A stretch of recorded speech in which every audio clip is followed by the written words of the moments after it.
Bonjour. Dans le cadre de la journée commémorative de l'esclavage et de son abolition, l'association A raconté, en partenariat avec la ville de Nantes, vous propose une lecture de texte.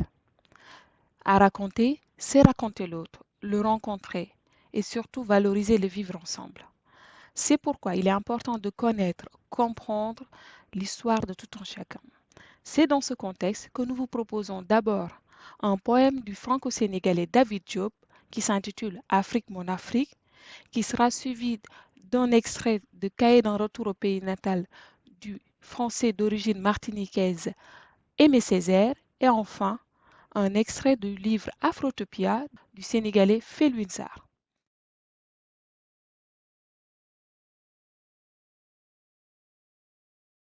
Trois textes pour dire quelques mots sur l'esclavage, des mots de commémoration, des mots de remémoration de textes fondateurs qui nous permettent d'écouter battre son cœur, d'écouter battre le pouls profond de l'Afrique.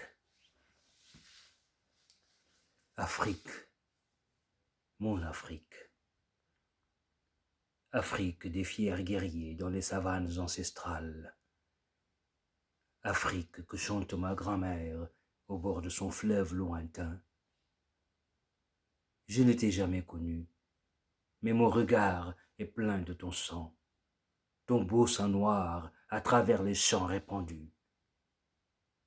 Le sang de ta sueur, la sueur de ton travail, le travail de l'esclavage de tes enfants. Afrique, dis-moi Afrique, est-ce donc toi, ce dos qui se courbe et se couche sous le poids de l'humilité, ce dos tremblant à zébrure rouge qui dit oui au fouet sur les routes de midi? Alors gravement une voix me répondit: Fils impétueux, cet arbre robuste et jeune, cet arbre là-bas, splendidement seul au milieu des fleurs blanches et fanées, c'est l'Afrique, ton Afrique, qui repousse patiemment, obstinément, et dont les fruits ont peu à peu l'amère saveur de la liberté.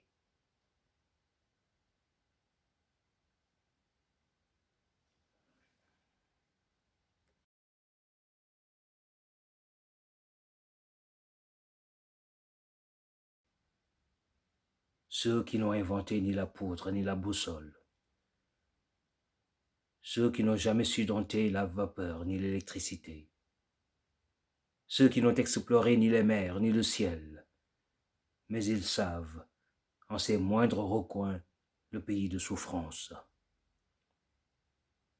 Ceux qui n'ont connu de voyage que de déracinement, ceux qui se sont assouplis aux agenouillements, ceux qu'on domestica et christianisa, ceux qu'on inocula d'abâtardissement, tam-tam de mains vides, tam-tam inane de plaies sonores, tam-tam burlesque de trahisons tabides. Tiède petit matin de chaleur et de peurs ancestrales. Par-dessus bord mes richesses pérégrines, par-dessus bord mes faussetés authentiques. Mais quel étrange orgueil tout soudain m'illumine. Ô lumière amicale, ô fraîche source de la lumière, ceux qui n'ont inventé ni la poudre ni la boussole, ceux qui n'ont jamais su dompter la vapeur ni l'électricité, ceux qui n'ont exploré ni les mers ni le ciel, mais ceux sans qui la terre ne serait pas la terre. Gibbosité d'autant plus bienfaisante que la terre déserte davantage la terre, silo où se préserve et se mûrit ce que la terre a de plus terre. Ma négritude n'est pas une pierre, sa surdité rouillée contre la clameur du jour. Ma négritude n'est pas une taie d'eau morte sur l'œil mort de la terre. Ma négritude n'est ni une tour, ni une cathédrale. Elle plonge dans la chair rouge du sol, elle plonge dans la chair ardente du ciel, elle troue l'accablement opaque de sa droite patience. Eya pour le caïcédra royal, Eya pour ceux qui n'ont jamais rien inventé, pour ceux qui n'ont jamais rien exploré, pour ceux qui n'ont jamais rien dompté. Mais ils s'abandonnent, saisis à l'essence de toute chose, ignorant les surfaces, mais saisis par le mouvement de toute chose. insoucieux de dompter, mais jouant le jeu du monde, véritablement les fils aînés du monde. Pour eux à tous les souffles du monde, air fraternel de tous les souffles du monde, lysandrin de toutes les eaux du monde, étincelle du feu sacré du monde, chair de la chair du monde, palpitant du mouvement même du monde. Tiède de petit matin des vertus ancestrales.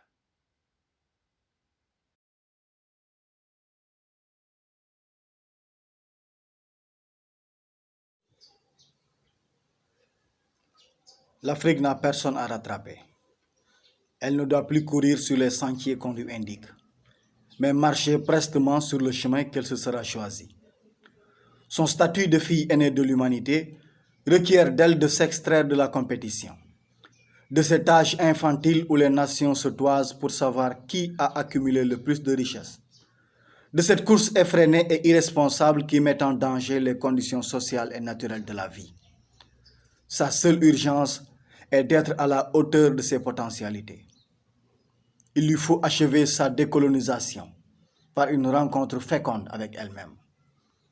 Dans 35 ans, sa population représentera le quart de celle du globe. Elle en constituera la force vive. Un poids démographique et une vitalité qui feront pencher les équilibres sociaux, politiques, économiques et culturels de la planète. Et pour être cette force motrice, positive, il lui faut accomplir une profonde révolution culturelle et accoucher de l'inédit dont elle est porteuse. Elle doit participer à l'œuvre d'édification de l'humanité, en bâtissant une civilisation plus consciente, plus soucieuse de l'équilibre entre les différents ordres, du bien commun, de la dignité.